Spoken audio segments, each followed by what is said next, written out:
Okay.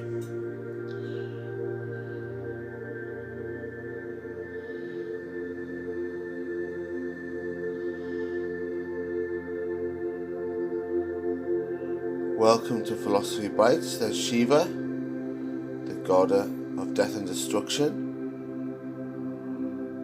Candle.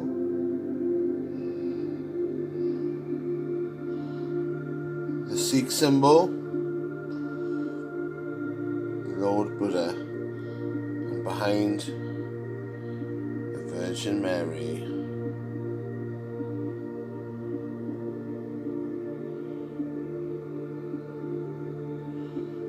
So I'll just get this set up a little bit.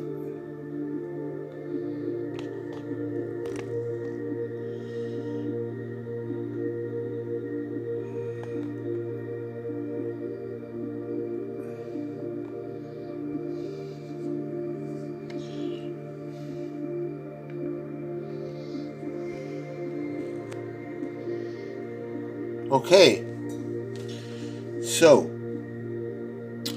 the theme of this video is a year 8 lesson on freedom, and I'm making links with the movie Minority Report. So if you can show the first few scenes of Minority Report, show the whole movie if you can, because the whole movie is great, but it's quite dark as well, but fascinating, and it explores the whole issue of free will.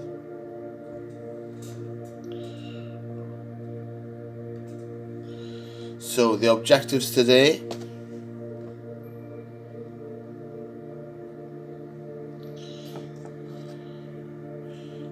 you will be able to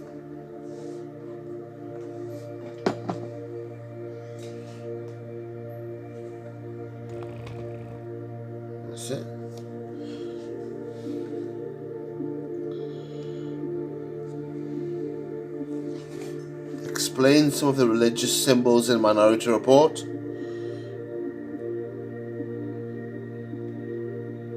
Explain whether you think human beings actually have free will. So, a little challenge for you today. You can get a piece of paper, or get the students to do this. You see a little picture of R2-D2 in the picture, and a lady winking at you.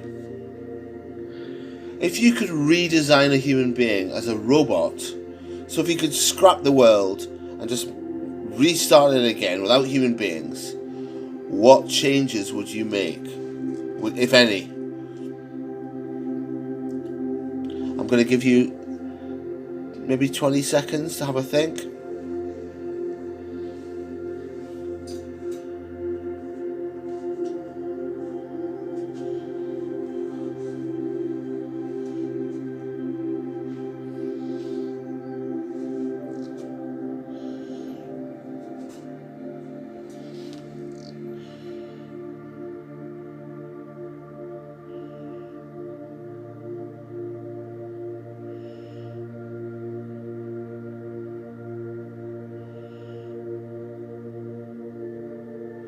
Okay, so I asked my year 8 students this. I'll just give you one of their answers.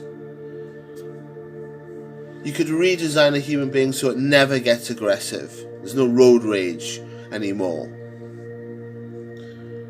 Have a think about what other things you can put on it. As I say, do a little kind of spider diagram. Bang, bang, bang, bang, bang.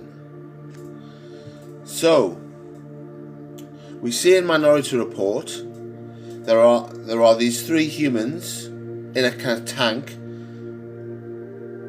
called the precogs. The precogs are the ones that have the visions of the future. They see everything that's going to happen, and if there's a murder, if there's going to be a murder, they see that. And that's what the film explores, that in the future, because of the precogs, the crime rate has disappeared, because all these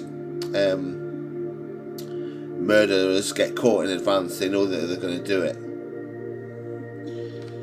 At the start of the movie, so there are spoilers here a little bit. At the start of the movie, you see a guy basically finds out that his wife is having an affair. And the start of the movie is about him being caught. Just as he's about to kill his wife's lover with a pair of scissors, Tom Cruise's Minority Report team comes in and arrests him, and he's like, I haven't done anything, and he actually hasn't done anything at this stage. But then they say, well, we know you're about to do it.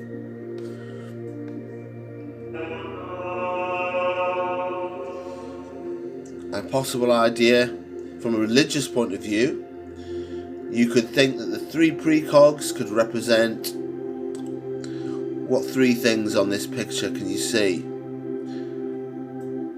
Have a look carefully. There's three things on this picture in the middle. What could the three precogs represent or symbolize from religion? Look carefully at the picture. Okay, here's the answer. Maybe.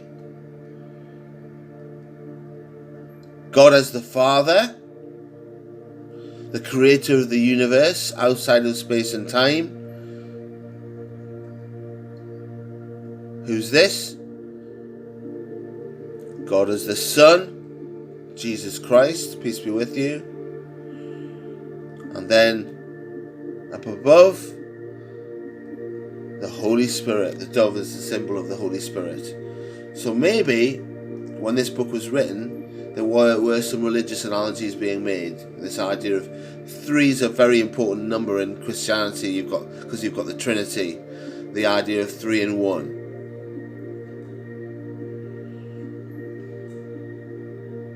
That was the clue, and the clue comes up after the event. So, let's go back to the idea of God as the Father. Look at the picture at the top with the eye roaming around.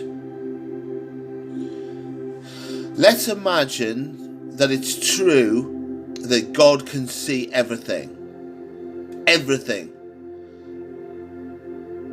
He sees everything because he's outside of space, and especially because he's outside of time. He's not affected by time. Therefore, he doesn't age. He neither ages nor does he change. But he can see everything happening on the world simultaneously because he's not in time. It's almost like he's in another dimension. So he can see the ancient Greek world, whatever happened in 2,000-3,000 BC. He can see when the Buddha became the Buddha. He can see Jesus Christ being crucified. And then he can also see the 21st century, what we're doing right now. He knows when he can see you on the toilet, or at any point, God can see absolutely everything. But the philosophical question then is, well, if God watches everything and sees the future, can we really be free? Or are we really like programmed robots like R2-D2? That's the question that you have to think about. We talk about the idea of compatible. Is free will compatible with God being all-knowing? If God's all-knowing and can see the future, how can we really be free? And that's what Minority Report is exploring, because Tom Cruise ends up finding out that he's supposed to commit a murder in the future. And the question that it really looks at is, well, is he really free or is he not free? I'm not going to answer that for you.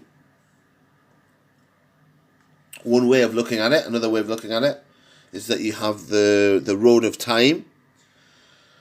God is like the Monty Python God. It's a bit scary, but God is like a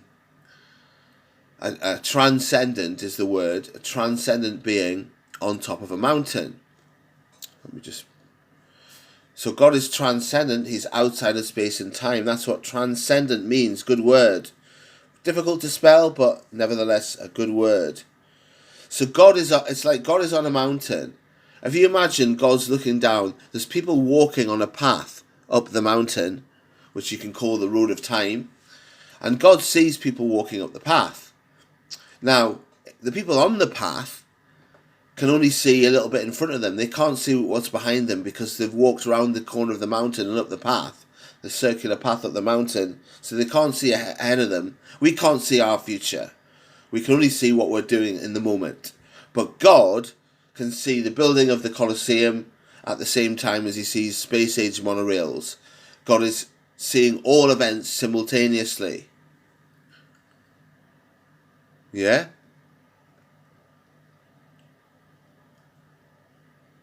God sees all events simultaneously, which means at the same time.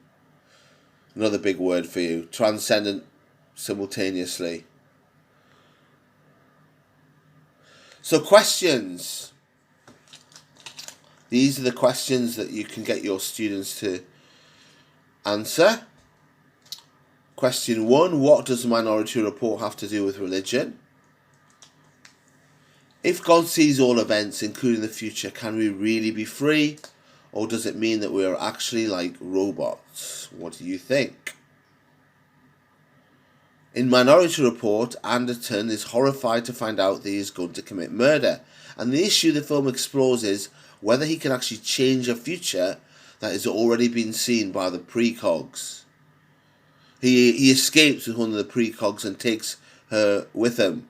And she keeps telling him, she's able to tell him like, oh, this is going to happen next, do this, do that. It's a very clever film. There's a lot of symbolism about eyes if you watch it carefully. There is a lot to do with the eyes, seeing stuff. Lots of eye symbolism. Yeah, you'll see why, and you'll know why because you've looked at this PowerPoint.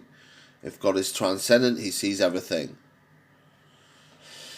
Do you think, number 3, do you think that human beings have the ability to do something God does not expect? So could God actually be limited in any way? Because some philosophers think that God isn't outside of space and time. He's in space and time, and he kind of suffers alongside us all the time. A little bit like Jesus, when Jesus suffers and dies, God's kind of like down here. He's everlasting, which means he's still going to live forever, yet he's actually in time. So that's a God that can change and adapt and do unexpected things.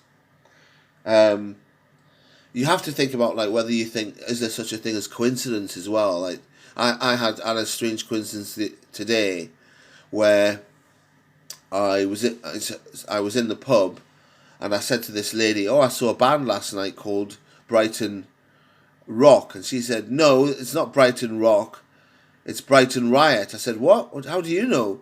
She said, you weren't there, I never saw you there. And she said, that's my son that plays the bass guitar in there. So that was a bit weird.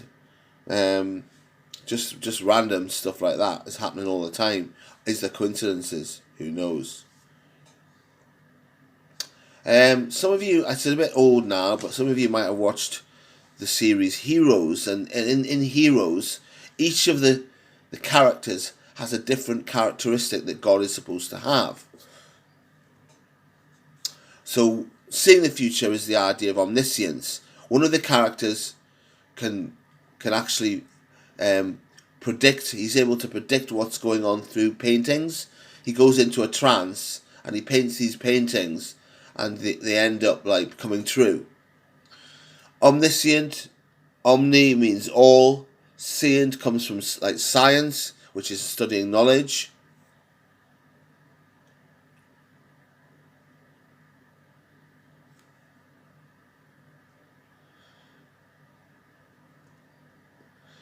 I can't remember. Hero, I think he's called.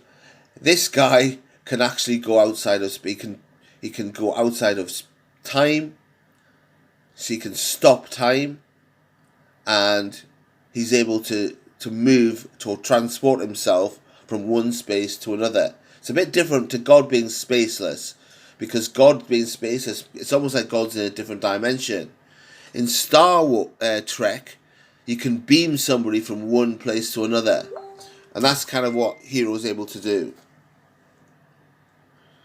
his famous state when he actually disappears in Japan and appears in New York in Times Square. Yatta! He's so happy. So here's the homework. Is to design your own picture to show the idea that God is transcendent. Can you remember what transcendent means? Outside of space and time. Beyond space and time. God is transcendent, so God is outside of space and time, and that's why he's able to see down on the earth and can see everything simultaneously, if that's your understanding of God. I'm not going to tell you which one's right, the everlasting God in space and time, or the transcendent God outside of space and time. There you go. Transcendent, outside of space and time. So make sure that you've written that down at some point. It's a big word, but it's a cool word.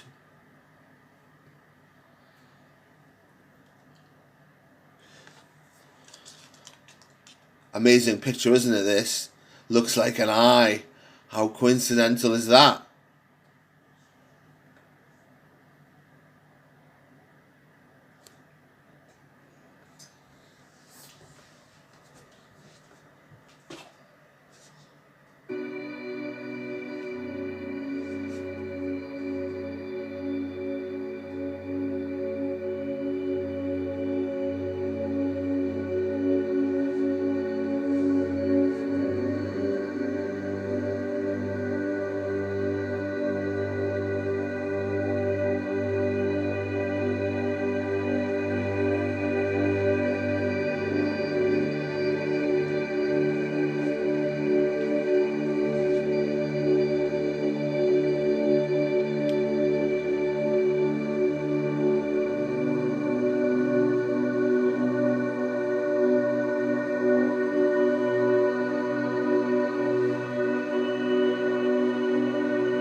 Here's the questions again.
So, thank you for watching. If you do like this PowerPoint, please do give me a like, and feel free to share it with anybody that you might find it interesting. It doesn't have to be just year 8, it can be for older students as well. I do this topic at A level, where the kids will write a huge essay on it. So the earlier you learn it, the more your knowledge will improve, because students that are young and enthusiastic especially love philosophy. Goodbye.